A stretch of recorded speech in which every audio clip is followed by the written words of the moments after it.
Hi everyone, welcome to my channel. My name is Peter Esesele. In this video, I'm going to be sharing with you how you can immigrate to Canada through the Express Entry route. Are you ready? In case you don't want to, you're thinking about school, you don't want to go through school, and you're thinking of what is the alternative way to immigrate to Canada permanently, the Express Entry or the Federal Skilled Worker Program is the best bet for you. So basically, this program is for skilled workers who have foreign work experience and want to immigrate to Canada permanently. So I'm going to be sharing with you about some of the eligibility so that you can begin to think about if you are eligible or not. Now, one of the most important requirements, there are three. I'll just mention three of them. Number one, you need to have a certain kind of work experience outside of Canada in a certain kind of job, right? So there are some jobs that are not eligible. And then number two, you need to have, language ability. You need to write your English test as well. And then you also need to have educational qualifications. The thing about this route is that the higher your education, for example, if you have a master's degree, it increases your chances, right? It increases your point. And if you have 1 year of work experience versus 2 years of work experience, the person with 2 years of work experience, will have more points. If you have 3 years of work experience and so on, the more points you have, the better your chances, right? And then if you write the English test, the higher your score in English, the better your chances of getting higher score in the comprehensive ranking score. So basically how this works is that when you put in your educational qualification, if you've done your English test and you put in the test result, and then you put in the number of years of work experience that you have, the system is going to calculate your score. That score is called comprehensive ranking score. I'm going to do a separate video to show you how you can calculate the comprehensive ranking score so that you know where you're at, right? So there's really no, when you really have a low score, despite scoring very high in English, then there is nothing that you can do. So I'll let you know at this point, one of the most important thing you can modify is really the test of English, right? Because if you already have a master's degree and you're applying, you can't change that, right? But if you're about to write your English test, you can actually sit tight such that you can score very high in English. So let's get started. So a couple of things that I said will affect your chance. Number one, age, right? Depends on how old you are.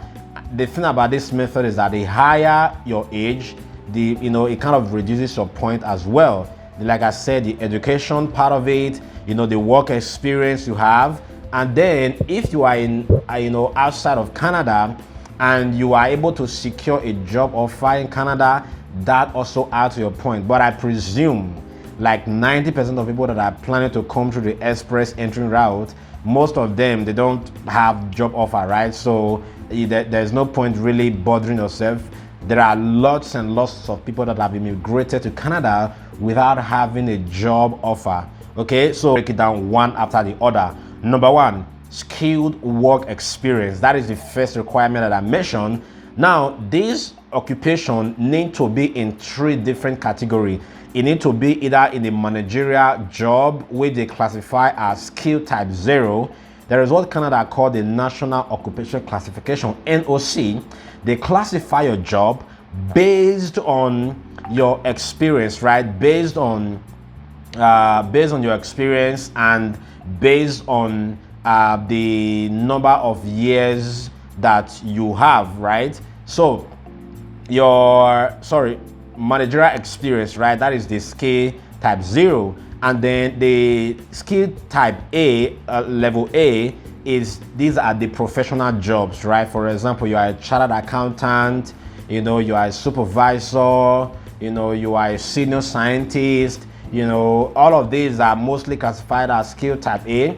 And there are also technical jobs and skilled jobs that they classify as skill B. Maybe you are a researcher, you are a banker, some of this might fall into A or B category. But, things like customer care, customer service, position, these are usually classified as skill level C. So if that is the kind of work experience that you have, then you will not be eligible to apply for this, right? So I'm going to be, I'll share the link in my description so you can check through the website, whatever type of job that you are doing, put in the job there, and it will tell you which category that job is. Because if the job is not in 0, A or B, there is no point really pursuing this for, except you decide to do another, maybe you look for another job, and something like that. Another thing is that job you must have been working in that job for a minimum of 1 year. Either you're working in that job full time, or it can be, if you, let's say you work in 2 jobs full time for 6 months, the other job 6 months, if you combine it together, it also counts as 1 year of full work experience, right? And then there might also be part-time job as well, right? But that part-time job, you need to add them together, and it need to be equivalent to 1,560 hours. Okay, that is for the skilled experience, that is the work experience that you require for this job. The number 2 thing you require is your language ability.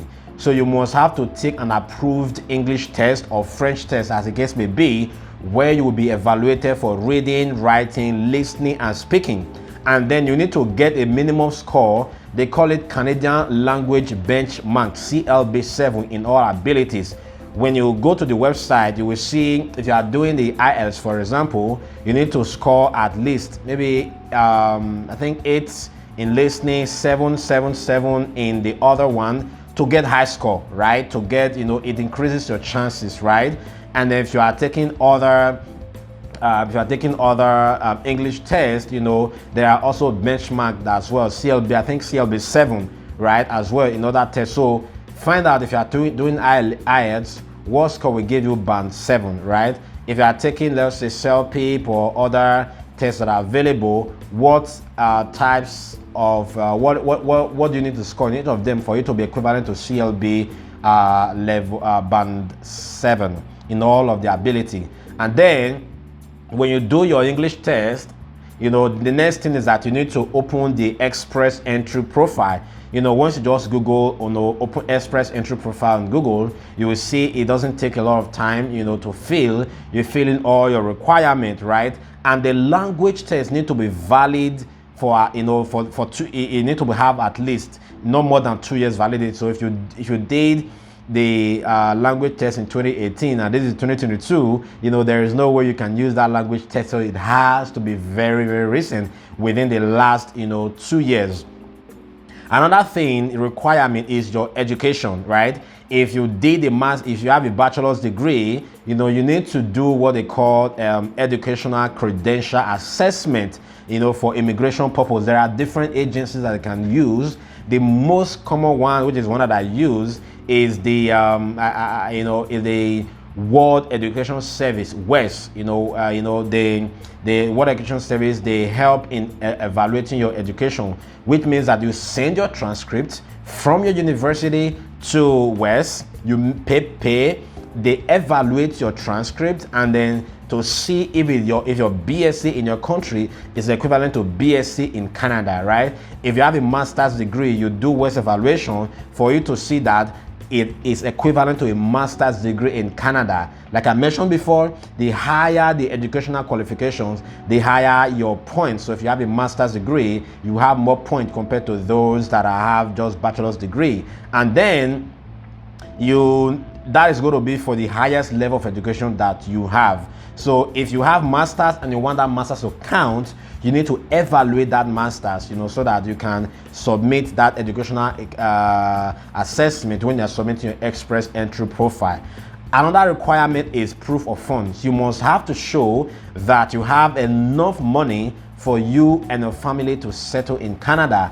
right? And this doesn't applicable to those that are legally working in Canada, right? So if you maybe you are already in Canada and you're planning to apply for this, you don't need the proof of work experience, right? And then another thing is that if you have a valid job offer, let's say you're already in Canada, you have a valid job offer, you don't need the proof of funds, right? So it depends on the number of family members that you are planning to bring to Canada that will determine how much proof of funds that you're going to need. As at last time, I think if it's one person is around 15,000 something, under two people, 16,000, as the case may be. So I'm not sure of the numbers, so it's good to confirm the numbers to know exactly what are the proof of funds that you require. So if you meet all of these requirements, the next thing is to really, try to check what your comprehensive ranking score is, even before you write your English test, right? Before you do your educational evaluation, right? Just do a comprehensive ranking score and assume that if you pass your English test with band 7, what is with your master's degree or your BSc, with your 2 or 3 years of work experience, your age, if you're coming with your wife, when you calculate your comprehensive ranking score and then discover that maybe is, especially with this federal skilled worker program, the comprehensive ranking score, it has really been high. Although because of COVID, there were no draws held, but they just announced that in 2022 July they are going to starting up draws. So it is the right time for you to start thinking about your Express Entry and then how and what you to come to Canada. I'm going to be adding a link in the description, just to get the full breakdown of some of the information that you would need. And if you have any question, do well to leave the question in the comment section. I'll be more than happy to address your questions. If you're just tell me the stage you are, and then if you don't know how to calculate the comprehensive ranking score, I can work with you, and then I can show you how to do that calculations and then put you in the right track. Once again, I will say thank you for watching this video. My name is Peter Asisele, and if you loved this video, do it to hit the like button. It will really help my YouTube algorithm for more people to get access to this video, and I'll see you in the next video. Don't forget to hit the like button and to subscribe again and again and again, so that whenever new videos are posted, you'll get notified. Have a wonderful day. I'll see you in my next video.